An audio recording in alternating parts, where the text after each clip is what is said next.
Real बड़े घर की छोटी बहू के आने वाले ट्रैक में कहानी अब और भी ज्यादा मजेदार और चौंकाने वाली होने वाली है। अहाना ने न सिर्फ अपने एग्जाम में टॉप किया बल्कि उसे गोल्ड मेडल भी मिलने वाला है। घर पर किसी को भनक तक नहीं लगती कि अहाना ने चुपके से एग्जाम दे दिया है। लेकिन तभी उसे कॉलेज से सम्मान समारोह का इनविटेशन आता है।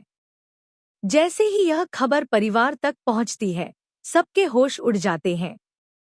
दुर्गा देवी यह सुनकर बेहद खुश होती हैं, लेकिन वह सामने कुछ नहीं जताती। असल में वही थी जिन्होंने अहाना के लिए एडमिट कार्ड निकलवाया और एग्जाम दिलवाने की पूरी व्यवस्था की। जब दुर्गा देवी अहाना से कहती हैं, अब तो तुम्हें कॉलेज जाकर अपना सम्मान लेना ही पड़ेगा, यही परिवार की इज्जत भी होगी, तो सब हैरान रह जाते हैं कि दुर्गा देवी इतनी बदल कैसे गईं। इसी बीच पीसी माँ का गुस्सा 7वें आसमान पर पहुंच जाता है। उन्हें यह मंजूर ही नहीं कि इस घर की कोई बहू पढ़ लिख कर आगे बढ़े। वह सबके सामने अहाना को नीचा दिखाने की कोशिश करती हैं, लेकिन दुर्गा देवी अब खुलकर अहाना का साथ देती हैं और खुद उसे कॉलेज लेकर जाती हैं।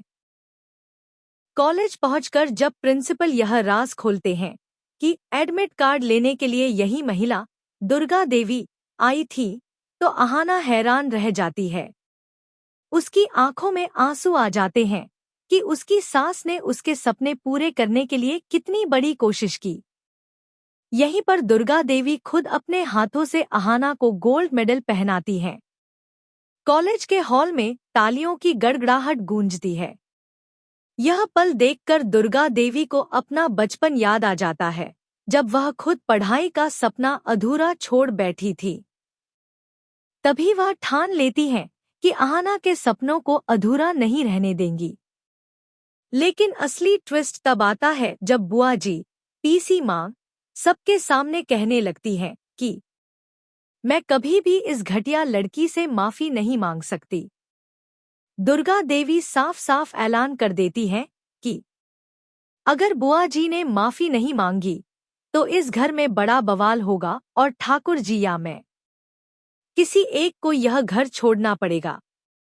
ये सुनकर बुआ जी के पैरों तले जमीन खिसक जाती है और मजबूरी में वह सबके सामने हाथ जोड़कर अहाना से माफी मांग लेती हैं।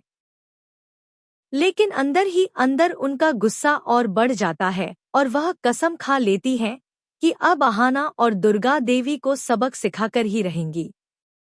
बुआ जी अपने बेटे पोटलू को अहाना पर नजर रखने का काम देती हैं। पोटलू को पता चल जाता है कि अहाना मायके के बहाने एग्जाम देने कॉलेज जाती है।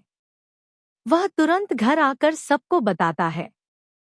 अब पूरा परिवार जान जाता है कि अहाना ने पढ़ाई जारी रखी है। यहीं से कहानी एक और नया मोड़ लेती है। क्या दुर्गा देवी सबके सामने यह राज मान लेंगी कि उन्होंने ही अहाना का साथ दिया? क्या अहाना अपने सपनों की उड़ान भर पाएगी या फिर बुआ जी की चालें उसके रास्ते में नई मुश्किलें खड़ी कर देंगी?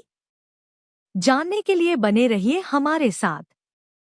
क्या चाहेंगे कि मैं इसी ट्रैक का अगला भाग, जहां बुआ जी बदला लेने की प्लानिंग करती है और अहाना अर्जुन को नए इम्तिहान का सामना करना पड़ता है, भी लिख दूं?